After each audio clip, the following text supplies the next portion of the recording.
Buenas noches, mi nombre es Kimberly Socorro Roja Chavarría, pertenezco al CEDU de Sarapiquí. A continuación les estaré hablando sobre la Constitución Política, que con ello les mencionaré 6 preguntas con su respectiva respuesta, en la cual la primera nos dice que ¿cuál es el concepto del Estado desde su óptica territorial y qué indica nuestra Constitución Política al respecto? Bueno, el Estado abarca la totalidad de la administración pública, tanto en el poder centralizado como en el descentralizado. Se establece el Estado como un ente funcional, un aparato central formado por distintos entes públicos. Desde mi punto de vista, basado en óptica territorial, logro comprender que es donde se puede dividir las masas terrestres, ya que es donde se puede limitar un territorio que se divide para que haya poder y división en cada una de estas masas.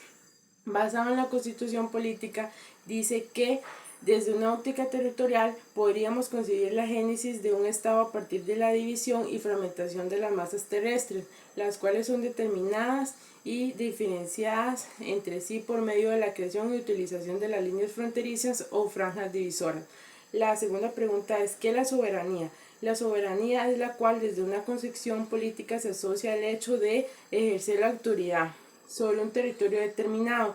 Dicha autoridad recae sobre el pueblo, pero de manera indirecta, delegando el ejercicio efectivo del poder en sus representantes. La tercera pregunta es, ¿cómo está constituido el sistema del gobierno costarricense y cuáles son sus características básicas en la Constitución Política de 1949? El sistema de gobierno democrático costarricense está constituido por 3 poderes fundamentales e independientes entre sí. Esta división se da según el esquema de la división de poderes de Montesquieu, de tal manera de que el Estado se divide en al menos 3 poderes: el ejecutivo, el legislativo y el judicial. Las características son que Costa Rica es una república democrática libre e independiente, según su constitución política promulgada en 1949 y vigente hasta la fecha. Dentro de las características más sobresalientes en relación al gobierno de Costa Rica, encontramos que es popular, representativo y participativo, alternativo y responsable. La cuarta pregunta dice, defina cuáles son los 3 poderes de la República de Costa Rica conforme a la Constitución Política de 1949 y explica las funciones principales de cada una de ellas. Bueno, el primer poder es el poder ejecutivo, que es el que tiene un poder residual en el sentido de que todo lo que sea referente a funciones legislativas o de administración de justicia recae sobre el ejecutivo, aparte que está conformado por el presidente de la República, los vicepresidentes y los ministros de gobierno. Sus funciones son ejercer el veto, que es la protesta de negarse a sancionar o promulgar una ley, presentar a la nación en actos oficiales, sancionar o promulgar las leyes reglamentarias, ejecutarlas y velar por su cumplimiento y mantener el orden y la tranquilidad del país. El segundo poder es el poder legislativo, base que está compuesta por 57 diputados designados por 4 años como representantes de las 7 provincias del país. Son elegidos el mismo día de las votaciones presidenciales. Quienes ejercen el cargo de diputado pueden ser reelectos, pero no en periodos sucesivos. Sus funciones son dictar los presupuestos de la República, establecer los puestos, velar por los convenios internacionales y los tratados públicos y nombrar a su presidente y a su directorio por un año. El tercer poder es el poder judicial, que basa en el que el poder del Estado es distinto a los mencionados anteriormente e independiente de estos. Su misión a grandes rasgos podría resumirse como la de hacer cumplir las leyes, sancionar a quienes las infrinjan y administrar la justicia entre los ciudadanos. Lo anterior lo podemos analizar desde 2 perspectivas, la orgánica y la funcional. Sus funciones son que este poder se encuentra conformado por la Corte Suprema de Justicia, que actúa como el tribunal de mayor jerarquía a nivel administrativo, y bajo su independencia se encuentran los tribunales, los funcionarios y los empleados públicos. La quinta pregunta es, define y explique 3 principios constitucionales que se regulan en nuestra Carta Magna de 1949. El primer principio es el principio de la legalidad.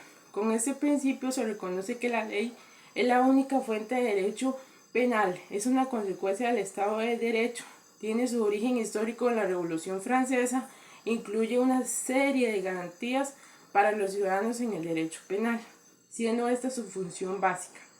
Está también el principio de igualdad, que el derecho a la igualdad está protegido en el artículo 33 de la Constitución Política.